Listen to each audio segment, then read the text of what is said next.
Tu te réveilles un matin et elle est partie. Pas de dispute la veille, pas de signe avant-coureur. Juste un vide. Elle t'a dit « je ne t'aime plus ». Et toi, tu restes là à te demander « mais qu'est-ce qui s'est passé ? Comment l'amour peut-il s'évaporer du jour au lendemain ?» La vérité, c'est que ça n'arrive jamais du jour au lendemain. L'amour ne meurt pas subitement. Il se vide goutte à goutte comme un ballon qui se dégonfle. Et toi, tu n'as pas vu les fuites. La recherche de Sbarra et ses collègues montre que la perte de l'amour est un processus progressif, pas un effondrement soudain. Ce que tu vis, ce n'est pas un coup de tonnerre, c'est le résultat de centaines de petites fissures ignorées. Dans cette vidéo, tu vas comprendre le mécanisme invisible qui fait qu'une femme se réveille sans amour. Tu vas découvrir les signaux que tu as manqués et surtout, tu vas apprendre 3 techniques pour ne plus jamais te retrouver dans cette situation. Pas de clichés du type « sois plus attentionné ». Du concret, basé sur la psychologie scientifique. La croyance dominante, c'est que l'amour est un sentiment stable. On pense que si on est amoureux aujourd'hui, on le sera demain. On croit que les sentiments sont comme des rochers, solides, immuables. Mais la science montre que l'amour est plus comme une flamme. Il faut l'alimenter en continu. Quand tu arrêtes de mettre du bois, il finit par s'éteindre, pas brusquement, mais progressivement. On entend souvent « si elle part, c'est que tu n'étais pas le bon ». Ou pire, les femmes sont imprévisibles. Ces phrases sont des échappatoires. Elles te dédouanent de ta responsabilité. Mais si tu veux vraiment comprendre, il faut regarder en face le vrai problème. L'érosion silencieuse du lien. Le cœur du problème, c'est ce que les chercheurs appellent la banque d'amour ou le capital émotionnel. Chaque interaction positive avec ta partenaire est un dépôt. Chaque négligence, chaque conflit non résolu, c'est un retrait.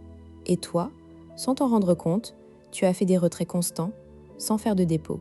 Le jour où le solde est passé en dessous de 0, elle n'avait plus de raison de rester. Étude Sbarra, les couples qui se séparent ne subissent pas une catastrophe soudaine. La décision de partir est précédée d'une longue période de micro-traumatisme émotionnel.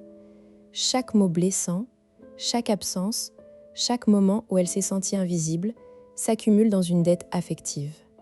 Et un matin, la dette est devenue impayable. Prenons l'exemple de Marc, 37 ans, architecte à Nantes. Il est avec Julie, 34 ans, designer depuis 5 ans. Marc est un type bien.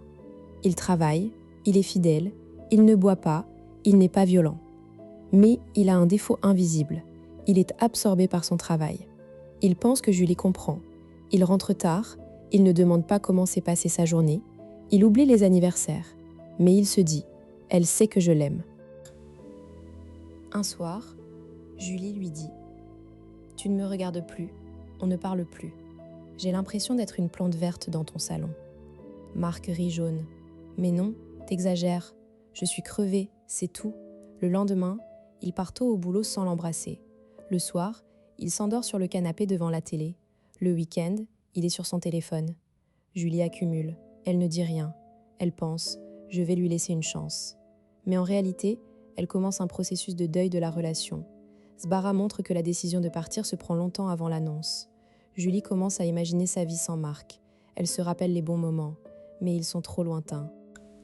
Un mardi matin, elle se lève, regarde Marc endormi et ressent rien.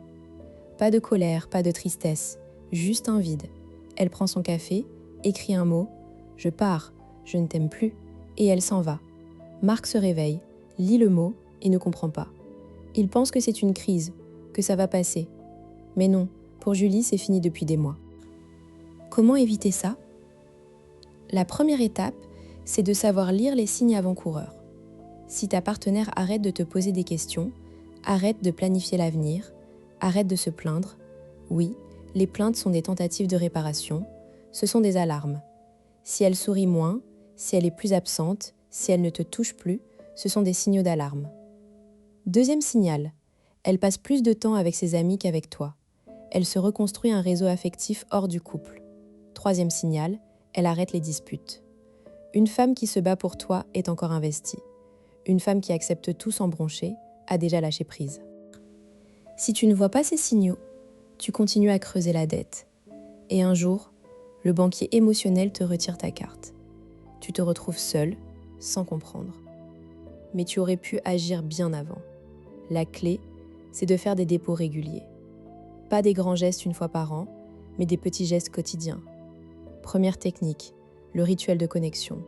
Chaque jour, prends 10 minutes pour parler vraiment. Pas de téléphone, pas de télé. Pose une question ouverte. Qu'est-ce qui t'a rendue heureuse aujourd'hui? Ou qu'est-ce qui t'a stressé? Écoute sans juger, sans proposer de solution. Le but, c'est de dire « Je te vois, tu existes pour moi ». Deuxième technique, le langage de l'appréciation. Chaque jour, dis-lui une chose précise que tu apprécies chez elle. Pas un « t'es belle » générique, mais « j'ai aimé la façon dont tu as géré l'appel de ta mère aujourd'hui » ou « merci d'avoir pensé à acheter mon café préféré ». Ça te paraît simple? C'est justement ça le geste que tu ne fais pas. Troisième technique, l'investissement dans les moments positifs. Quand tu passes un bon moment avec elle, savoure-le consciemment. Dis-lui « Je suis bien là, avec toi ». Verbalise le positif. Parce que le cerveau, par défaut, enregistre plus les négatifs. Si tu ne soulignes pas les bons moments, ils s'effacent. Et un jour, elle ne se souvient plus pourquoi elle t'aime. Tu vas me dire « Mais je fais déjà tout ça, et elle est partie quand même ». Peut-être. Mais dans la plupart des cas, les hommes sous-estiment massivement l'importance de ces micro-gestes. Tu penses que parce que tu travailles dur, tu es fidèle, tu n'es pas violent, c'est suffisant. Mais une relation, ce n'est pas un contrat de non-agression. C'est un jardin qu'il faut arroser tous les jours. Autre objection. Si je dois faire tout ça, c'est que ce n'est pas naturel. Au contraire, la science montre que l'amour durable est un choix, pas un sentiment subi. Les couples qui tiennent sont ceux qui pratiquent ces rituels. Ce n'est pas de la manipulation, c'est de l'hygiène relationnelle, comme se brosser les dents. Alors, si tu veux éviter qu'une femme se réveille un matin sans amour pour toi, arrête de croire que l'amour est un acquis. Construis-le chaque jour. Et si tu es déjà dans la situation de Marc, ne cherche pas à la faire revenir par des grands gestes. Comprends que la dette est trop lourde. Mais tu peux éviter de la répéter avec la prochaine.